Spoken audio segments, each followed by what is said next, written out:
David Elo on BHF Foundation talk show. This is BHF talk show podcast where we talk on the issues of the youth and how it affects our youth and the rest, and also we try as much as possible to enlighten and build up a solid and vibrant youth so that we can be able to learn. What we do in this program is to learn from history, learn from the mistakes of others. There's a common saying that when you are able to learn from the mistake of others, then you are safe. You don't need to make mistakes. That's what makes you a great person because you just learned. Today we want to look at the leadership quality of our the late President Muhammadu Buhari during his military regime and during his civilian regime. We want to look at the two of them, the qualities, the failures, the mistakes, what he ought to have done, which he didn't do, and the leadership style. We are saying this because we know that there are a lot of leaders that are growing up that will emerge in future so that they can be armed with the right kind of information. This is not a podcast where we sing the praises or we try to destroy people. It's a podcast where we try to speak the truth. Because one of the biggest problems we have in Nigeria is sycophants. Most of our system is run by sycophants. And sycophancy seems to be the biggest business of the day. That's why for you to succeed as a leader in Nigeria is a very big problem. Because sycophancy is a way of life. You go to the church, go to the mosque, go to government houses. These are everywhere, at home, everywhere. It's a terrible thing. And until we learn to take our critics serious, because you see, I want to say this to every leader, that the only way for you to be successful is to pay more attention to your critics. Your critics they have your interest at heart. Those who speak against you, who take against you, they don't benefit anything from you. So they don't have any choice than to tell the truth. Those who are benefiting from you, they will not tell you the truth. They will always tell you lies. And that is the biggest problem we have in Nigeria today, where sycophancy now is part of, it flows like a blood in most Nigerians. Because the whole idea is that what are we going to benefit from the president? So let's continue to tell him lies. Muhammadu Buhari was there as president, military president. He also came in again as civilian president for 8 good years, surrounding himself with a lot of advisors. And you'll be shocked that even in death, the advisors are still lying. They are still trying to make something from a man who most Nigerians saw as a terrible failure. I went out yesterday at least to sample the opinion of a lot of Nigerians about. People went about their normal duties. They don't even, when they talk about the burial of President Buhari, people are asking, burial of President Buhari. Why should I bother myself about that? This is a man who laid the foundation for the suffering of Nigeria, where we find ourselves today. So for you to tell me not to go to work, that even in his death, the suffering will still continue. I will not go and make money, but just to sit down and observe the burial of a man who failed Nigerians. This is a man under whose watch one of the worst elections was held. The INEC election, he gave over 300 billion, but he was there to supervise an election that was stolen, an election that was bought. He organized one of the most fakest elections. We're talking about IBB. IBB is alive. And one of the things we talk about the June 12th election was that it was one of the best and freest elections. Is it not surprising that 1993, we talk about the freest election being organized by IBB. IBB organized the freest election, while Muhammadu Buhari organized the fakest election. It's a tragedy. Election that most Nigerians saw as cash and carry. Election which most Nigerians saw as sold. And so if we want to begin to look at, in this program, we want to look at the qualities of Muhammadu Buhari. President Muhammadu Buhari, PMB as is popularly called. What are the leadership qualities of PMB that can be studied by the young leaders that are growing up? if there's any at all. And we just want to start first. We'll talk about 6 leadership qualities, 6 mistakes that PMB made. 6 mistakes. Now, we start first by talking about the fakest election. That PMB organized the fakest election with all the money that was given to INEC. Over 305 billion was given to Muhammadu Jaga, that says he's going to transmit an election, transmit this from the polling booth. The whole talk was so sweet. But at the end of the day, Muhammadu Buhari sat in his office as the president of Nigeria then and organized the fakest election in Nigerian history. So much money was spent in an election that was completely rubbish. Completely rubbish. That even till now, people are still questioning the legitimacy of that election. And sadly enough, the election went to the courts. The court also that made a caricature of the judicial system. He was the president then. Muhammadu Buhari was a president who doesn't have respect for the rule of law. He's the president that removed the Chief Justice of Nigeria at then. I used the Code of Conduct Bureau to remove the Chief Justice of Nigeria then. We are looking at the 5 mistakes of Muhammadu Buhari, so that students of leadership will not be able to make the same mistake, because they should know they are not going to stay forever. History is going to judge them. And unfortunately, Buhari has put his name down as among the leaders that should not be emulated, that should not be copied after. Because I told you right now that Muhammadu Buhari organized the fakest election in Nigeria. A cash and carry election that most people, an election that was decided in the night when people were sleeping. Where the man that was in charge there, Muhammadu Jaga, he announced the election in the night when people were sleeping, because he doesn't trust announcing a fake election in the daytime. So that's one of the mistakes that will be written in history, compared to General Ibrahim Badamasi Babangida, that organized this free and safest election in the history of Nigeria. The freest election in the history of Nigeria was organized by Major General Ibrahim Badamasi Babangida, properly called IBB. He organized the freest election over 30 years ago, in 1990. While the late Buhari now organized the fakest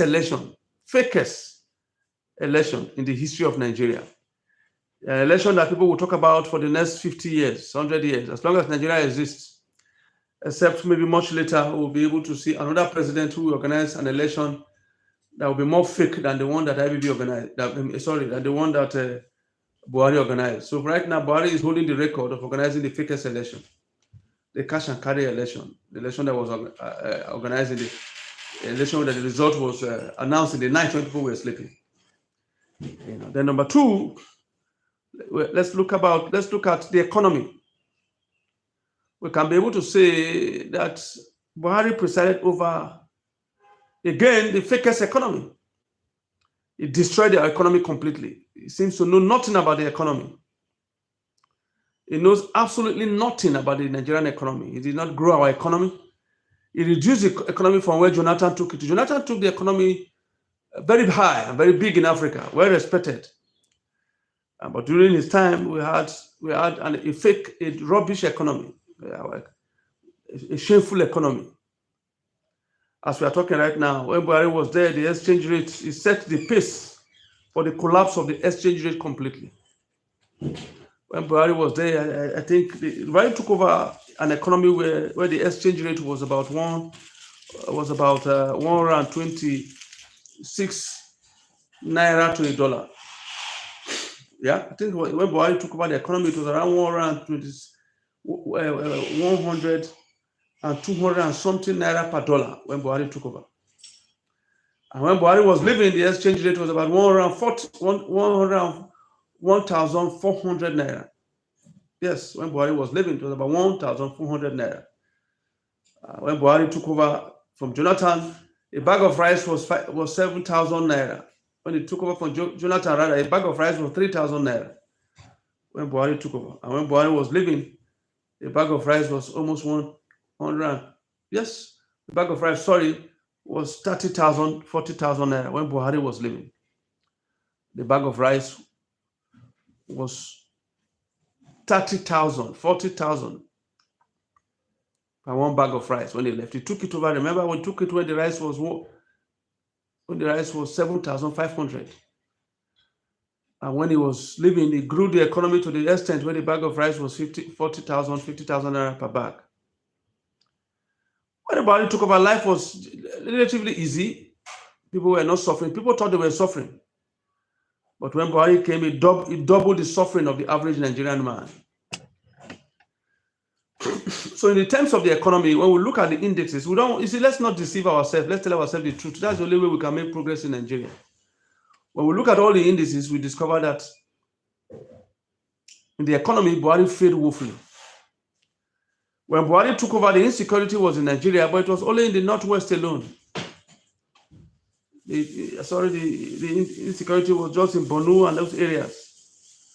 But when Buhari took over, he successfully spread insecurity around Nigeria, where kidnapping by the Fulanis was not a big deal. And the Fulanis continue to kidnap him because they find out that they have a president in power who supports them. Because PMB was actually a president for the Fulanis. PMB favored the Fulanis. That's why when they are complaining now about President Tinubu being the Yoruba president, he favors Lagos, that is not. Then they should know where he learned it from. He learned it from PMB. PMB was generally a Fulani president with the Fulani actions. I just want to say, let's be fair in our assessment. When PMB was in power, the killer herdsmen multiplied in Nigeria. They have free will. They were killing and doing what they like. They were not punished. They were arrested. Later they released. They were arrested. They break jail. I don't know how they were able to break jail and they came out. They were arrested. They were given. They were allowed. They called what they call amnesty. They gave amnesty to killers. That's what Buhari did. And all those amnesty did everything possible to encourage them to keep on killing. Investors could no more come to Nigeria because they are not safe. We saw that they were not safe. They saw that they were not safe. People were killed. People were kidnapped. When Buhari was president, the kidnapping got worse. In fact, just to smite Jonathan, to destroy the image of Jonathan, they organized the Chibok girls kidnap. But when Buhari came, the kidnapping increased. We have other places where kidnapping was taking place, other schools. Kidnapping became free. It became a business. Kidnapping and killing by the Fulani herdsmen became a business to the extent that one of the Fulani governors in one of the northern states said, trying to compare IPOP to what the Fulanis were doing, he said the Fulanis are in business. You know, why Nnamdi Kanu was trying to change Nigeria, was calling for a succession. And so the Fulani killers and headers and looters and rapers and kidnappers were in business. So he didn't see anything wrong with them because they were in business. His children were not kidnapped. He didn't see anything wrong with them. You know, so the kidnapping was allowed to go on. The kidnapping was done. The youths were injured. People were killed. People were kidnapped. A lot of evil was taking place. The insecurity got worse during Buhari's time in office. So let's be very real. We want to be very real and trying to analyze what happened. In this program, we want to analyze the regime of PMB so that students of history will have this in their minds so that the history will not be manipulated by those in power. Because we saw the whole funfair that was done in the state burial, blah, blah, blah, blah, blah.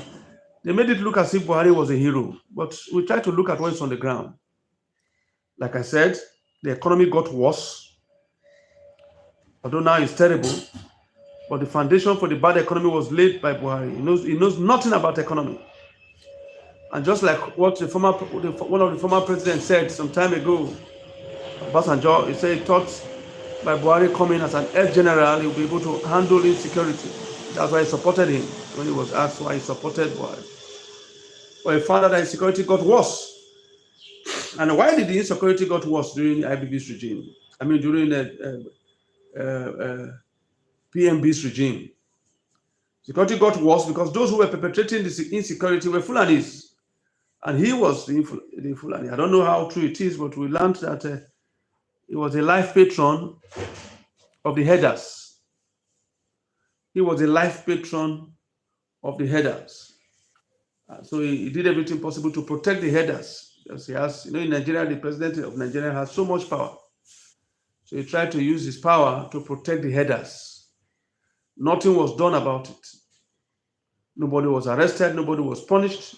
They were all stories and stories and stories. Instead, they organized a party. They did amnesty for them, for the killers who have killed and done everything. They sew clothes for them. And they tried to do a caricature amnesty program in the name of trying to call Boko Haram. But we later saw that those people who came out were not even sincere. They were still in the business of killing. So PMB got insecurity worse in Nigeria. Nigerians should remember that. That the president that just died now destroyed security in Nigeria, made insecurity worse, made Nigeria hell for people. During this time, he spent so much money on train, on railway, but people could not enter railway because during this time, that is when the bandits and the kidnappers, they attacked the railway, they arrested people on the railway. It was even during this time that my friend was killed. It was a pastor in Winners was killed when he attended a wedding in Abuja. He was going back to Kaduna. He was killed. In fact, during this time, the road, the Kaduna Abuja road on train was a death trap. With all the intelligence and the rest that the military had, they couldn't detect anything because they didn't want to. The headers were in the bush. They stayed there. They kill, and they do everything there in the bush. With all the intelligence, you can't tell me right now that the president of Nigeria, with all the intelligence, could not trace who the headers were. We know who they were. He knew how to handle them, but they didn't. During the time, even the leaders of the headers, they will come outside and tell you they are going to kill in Benue State, and they go true to their words, they will go and kill. I mean, that's the president that we just buried now, that presided over the killing of a lot of people in Benue State. A lot of people. Look at what they were buried. The only thing the president said then is that we should learn to live in peace. The reason why we are saying all these things is so that we can be able to understand, so that we can be able to know history. Let's not allow those in power for their own selfish interests begin to create an history that we all were alive to see. We all were there. We saw what happened. So we talk about during this time, it's made the economy worse. During this time, insecurity was terrible. The killings were unbelievable. During this time, the killers were allowed to go free in the name of amnesty. Nothing was done or said against them. They so close for them when they were dancing. They did a head party for them. I said they would be paying them stipends because they are now repentant Boko Haram. We saw that it didn't work. He did that to free them. You give an FC to those who surrender, those who are not more interested. But this guy is an ideology. Boko Haram is an ideology. So it's not something they can never surrender. It's part of the religion. It's a religious ideology. He knows that himself. And so being a deep religious man, being a man who has so much regard for his religion against other religions, he didn't say a big deal. They're talking about the PMB I know, and I'm entitled to know. The PMB that governed, that was president of Nigeria that we know, was a religious bigot. The PMB that it belongs to the tough and the radical Islamic group. Those who sees Islam as superior to any other religion. Those who believe that it's only you have to be, every department will be headed by Islamists. So they have access to a lot of things. During the time we did the anchor borrower scheme, where farmers were borrowing money, Fulani farmers and traders and the rest were borrowing money. And it should surprise you to know that those money were not paid. It was done during the regime of IBB. I keep calling IBB. Comparing IBB regime to Buhari's regime is like comparing heaven and hell. Buhari's regime is IBB's regime is far better than PMB's regime. IBB did a lot of things. It brought a lot of renovation. Yes, there was fraud, but if we look at the area of fraud, I mean, when PMB came the first time in 1983, thank God I was very young, very young, but at least I was not a baby. I didn't know what was happening. PMB jailed a lot of people. A lot of people were jailed. You remember that time? That was when some governors were jailed 200 years. The governor of my state then, Bender State, Ambrose Ali, was jailed. He was not even allowed to come to the burial of his father. He jailed a lot of people. Remember during that time, that was when they made attempts to kidnap Maru Diko from London, put him in a crate where the kidnapping failed. So this kidnapping has always been there, just the way they kidnapped Nnamdi Kanu. This strategy of kidnapping has always been there. They kidnapped Maru Diko, but it didn't work. And it became a diplomatic stress between Nigeria and London. But right now, in Buhari's regime, it got to the height of corruption. Yes, people keep saying the man is a man of integrity, the man is not corrupt. The man is not corrupt, but people around him. Are you telling me right now that he doesn't have intelligence reports to talk about the looting of Emefiele? Just take Emefiele as a case study. He stole. I was building 750 duplexes in Abuja. Are you telling me that Buhari did not know that Emefiele was building those duplexes without the intelligence report? There was massive looting in Buhari's regime. Massive looting. He's a man that jailed a lot of people. Sorry, the vice president then, not Azikiwe, the vice president then, what's that his name again? I've forgotten his name now, but I will remember his name. He jailed a lot of people when he took over the government. A lot of politicians were jailed. And he didn't jail them anyhow, not 10 years, not 5 years. 200 years, some 200 years. Please, we should remember that he jailed them for corruption. The same man right now, the president, is living a modest life, but the fraud in IBB's government, I keep calling IBB, I don't know. The fraud in PMB's government is unimaginable. He was a president, an anti-corruption president who jailed people for 200 years for corruption. When he first came in as a military leader, presided over a government where massive corruption, massive looting everywhere. They were looting. Even his own CBN governor was unprecedented looting. His own CBN governor. The reason why they are trying to manage the looting in that government is because his successor, Tinubu, they are in the same party with him, so they have to do everything possible to cool down. And so they just come and return some of the things to stole so we can be able to be quiet about it, which they did anyway. So in terms of anti-corruption, it's zero. When people talk about he's an anti-corruption president, I don't understand what he's saying. Because there was massive corruption in his government. Let's look at the rail section, for example.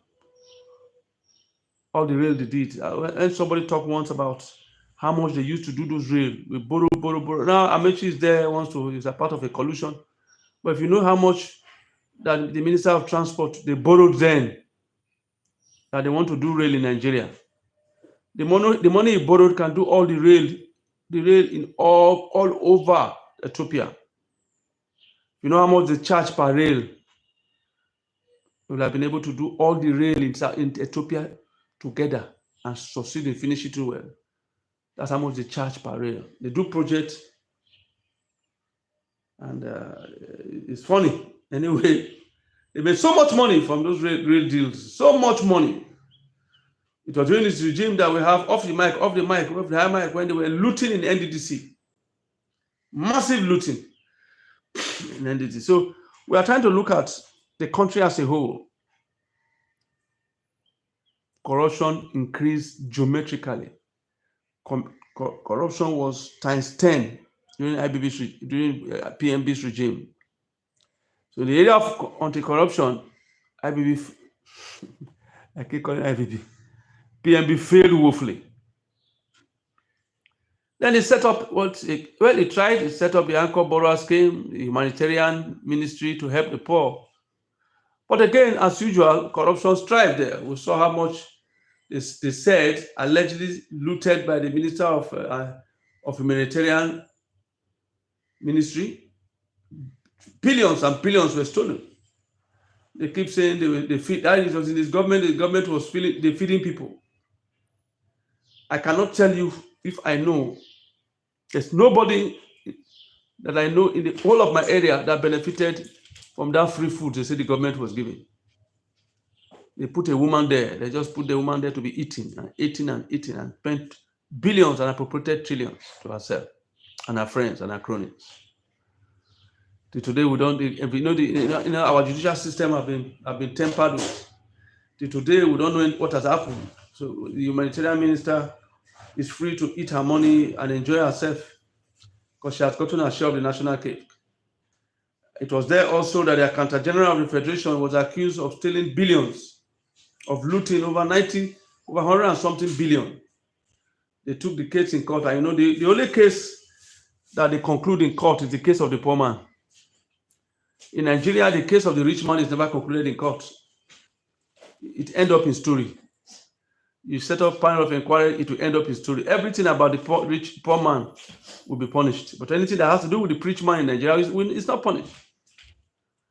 And so that's the system we run.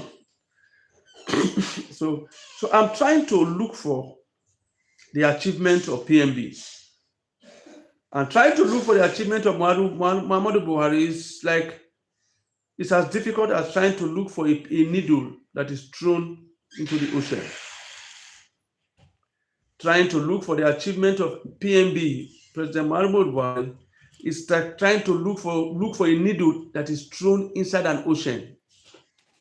I can't look at the area and say this is where he has done well. Is it in the area of human rights? Look at what happened to the youth. The Enside's youth, how they were massacred in the toll gate under his watch as the commander-in-chief. They were massacred. People were killed. All kinds of atrocities were taking place. The 8 years of Muhammadu Buhari, over 10,000 Nigerians were killed in one form or the other. They lost their life. Human rights was zero. Completely zero. Well, I wish him well, but my wishing him well does not add any value to anything. Thank God, one of the things he said, according to the wife right now, former First Lady, is that Nigerians should forgive him. Where he is now, the forgiveness of Nigeria does not matter. Please, I want you to always know that. I'm a religious person, highly religious. And thank God, even Muhammadu Buhari himself is a religious person. Where Muhammadu Buhari is now, it doesn't need my forgiveness. Because I want you, those who listen to this broadcast, please, I want you to understand. Whether you listen to the broadcast now or you listen to it when it is shared, it's appointed unto a man who wants to die after that judgment. When you die, it does not really matter who forgives you anymore. When you die, you cannot forgive yourself. When you die, even God cannot forgive you. The Bible says, appointed unto a man who wants to die after that judgment, which means when you die, God himself cannot forgive you. So asking for Nigerians to forgive his husband is a waste of time. I want to tell you the truth and nothing but the truth. You need to amend your ways now that you are alive. Because immediately you die, that's the end. You will face the consequences of your action. It's appointed unto a man who wants to die after that judgment. If you are watching this program now, you have hope to change your ways. You have hope, if you are watching this program, to change your ways. Because if you don't change your ways now, once you die, that is the end. Even God cannot forgive you. All these ones, they write, rest in peace, rest in peace. You cannot determine who will rest in peace. It's your action now that will determine whether you will rest in peace or not. Are you prepared to rest in peace? The leaders that are remaining, the leaders that are watching, those in the Senate, those in the House of Representatives, those are governors, House of Assembly, presidency. Make your ways right now. You can't be stealing the money that belongs to the people and you expect to die and rest in peace. You will not rest in peace. Let me tell you the truth. You cannot be organizing fraud, depriving the pool of electricity, depriving them of resources, trying to get money. When I saw the burial, tied with a white cloth according to Islamic rite and buried, just dropped there. Nothing was buried with him. Nothing. The account anywhere in the world, they didn't even bury it with his checkbook, so he can make withdrawal when he gets there. No, there's no checkbook there. The Bible says we come into this world naked, and naked we all shall go. As a leader, Muhammadu Buhari is lucky. At 82, he has enough time to repent and change. And you guys, as a leader, you're not up to 82 right now. Have you changed? Have you amended your ways? Have you amended your ways? I'm speaking to the leaders. You're a leader at home, in the hospital. You're a doctor, you're a nurse, you're a leader, you're a husband, you're a wife, you're children. Death has no respecter of age. Are you preparing for your exit? Because one day you will leave. One day you will leave. And when you leave, what are you going to tell people? What are you going to tell God when you are asked? You will stand before your Creator, face to face. You are not going with your Attorney General. You are not going with money. So the Attorney General that is helping you, that lying to you, deceiving you, you are not going with any of your personal assistants, the one that will begin to tell lies, begin to try to polish your mistake, so that to make it look as if it's not as bad as people thought. That is good for here on earth. But over there will be nobody to speak for you anymore. It's between you and your God. Naked you came, naked you will go. You will be face to face with your God. Have you prepared for your exit as a leader? Have you prepared? For those in power, please, I want you to share this broadcast around the world so that we can be able to tell people the truth. A president in China, in America, in Canada, anywhere you are in the world, you have just one opportunity. Use it. Now that you are alive, change your ways.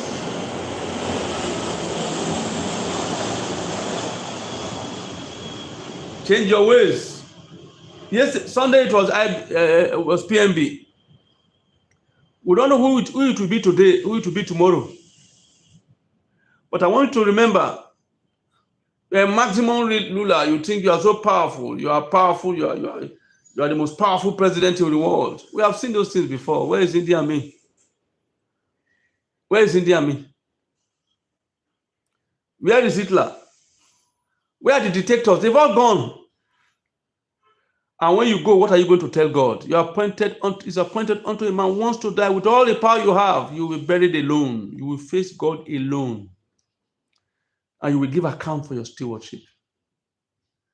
If anybody tells you that they will pray for you so that God will forgive you after you have died, the person is lying to you. You can only change your ways now that you are alive and ask for forgiveness now that you are alive, and you will be forgiven. Rest in peace does not guarantee you peace. They lie, they can use RIP to swear agbada. You can write it everywhere, RIP. It doesn't mean anything. You are the one that will decide whether you will rest in peace or not. And the only way you decide, you must change your ways. Ask God for forgiveness. Change your ways, not hypocritical. Nigerians are very good in deception. And just because deception has become a very big business in Nigeria, we have some Nigerians that believe that thinks that they can be able to deceive God. Everything that you have done on earth will be played for you to CCTV camera. God has a CCTV camera that will show everything that you have done, even in secret. Your conscience. Your conscience is the CCTV camera. Your conscience is the black book. Is it black box they call it when it comes to flight? When flight crash, they will go and look for the black box. Your conscience is the black box that will reveal all your actions, all your hidden actions. Your conscience will reveal all. That's why God placed the conscience there as your black box, as my black box. But the good thing there is that whatever you have done wrong, you can ask God for forgiveness. Now that you are alive, He will forgive you, no matter what happened. We have seen Paul. All the terrible things that he did, he asked God, God, forgive me. God wants to forgive, but you must ask God now that you are alive, not when you are dead. Ask God now and change your ways. Change your ways. Stop, Nigerian politicians, change your ways. Stop looting the treasury. Stop it. The number of money you steal does not guarantee how long you will live. Nigerian politicians, Nigerian government officials, they keep stealing the money they don't even need. They don't need the money, they'll be stealing it. What they don't need to. Nigeria is a funny country. Nigeria is a country where the leaders steal money they don't need.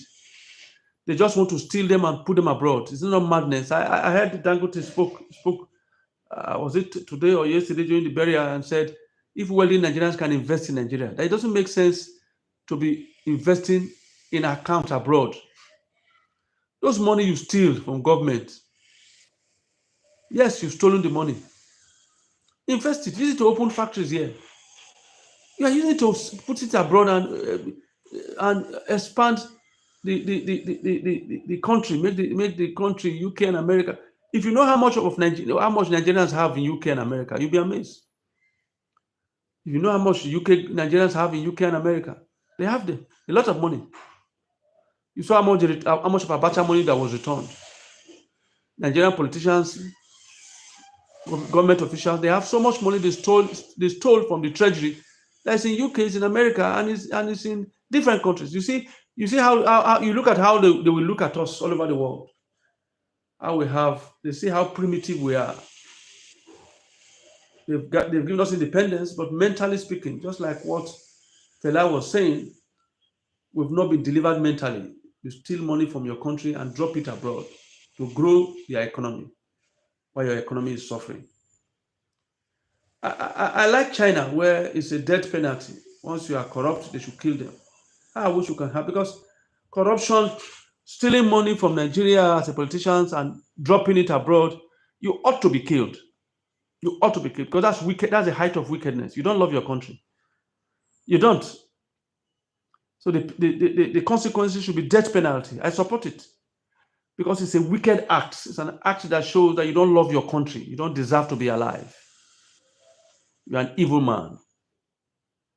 So I pray that you change your ways, because your days are numbered. Our days are numbered. We'll go back one day. We'll go back to meet our Creator, and we'll explain to Him what we have done. Our conscience will reveal all. Change now while you are alive, Nigerian politicians, criminals in government, thieves, stealing from every corner. Steal what you don't need. One day you will go. BNB have gone today. Who is the next? Why don't we fix our economy? How many European presidents, how many American presidents, how many Asian presidents has died in an African hospital? How many of them? Don't tell ourselves the truth. How many presidents for America don't die for Nigerian hospital? How many British president, French president, European president, you hear say Asian president, you hear say he died for Nigerian hospital? It's not a shame.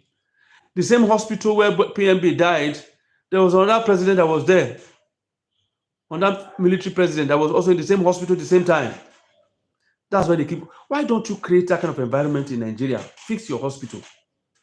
Why don't you fix your country, for goodness sake? Which kind of people be this, for goodness? I wonder what kind of, how is Nigeria so unfortunate to have this kind of leaders? This kind of leaders, how are we unfortunate to have leaders like this? Who caused Nigeria?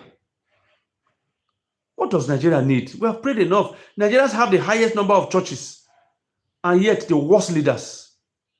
Nigeria has the highest number of churches, and yet the worst leader. Is it that prayer is not working in Nigeria?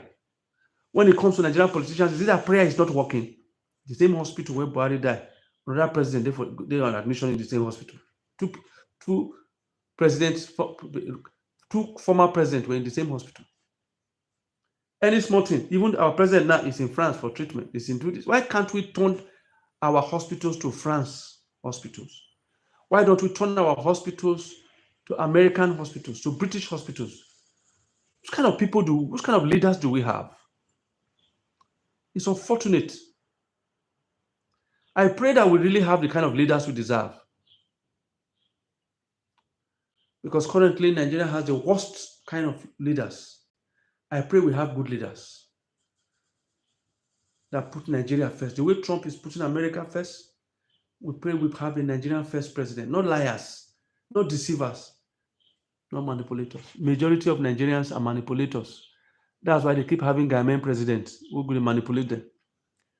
419 is a big business in Nigeria. That's why we keep having 419 presidents.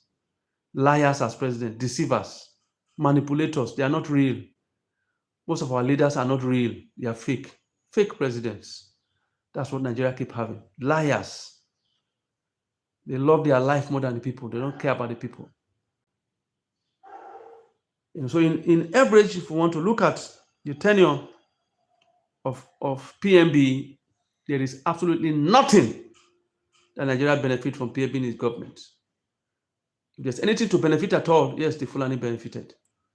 Nigeria has lost a president who did not put Nigeria first. Nigeria has lost a president who made our insecurity worse, who made our economy worse. The truth is that in the street, nobody has anything to remember. Yes, the government did some jamboree there in Katsina yesterday. There was a jamboree, it was a party trying to do this, to declare public holiday, declare that. But in the eyes of the people, the public holiday, was an insult to many Nigerians. There is nothing that other Nigerians can point to say that PNB did for Nigeria. He has faced his God since on Sunday. He has faced his God, and judgment has been passed. We only hope he got it right. But before your exit, get your life right, so you can stand a better chance tomorrow when you are face to face with your God. Have a wonderful day and a wonderful week.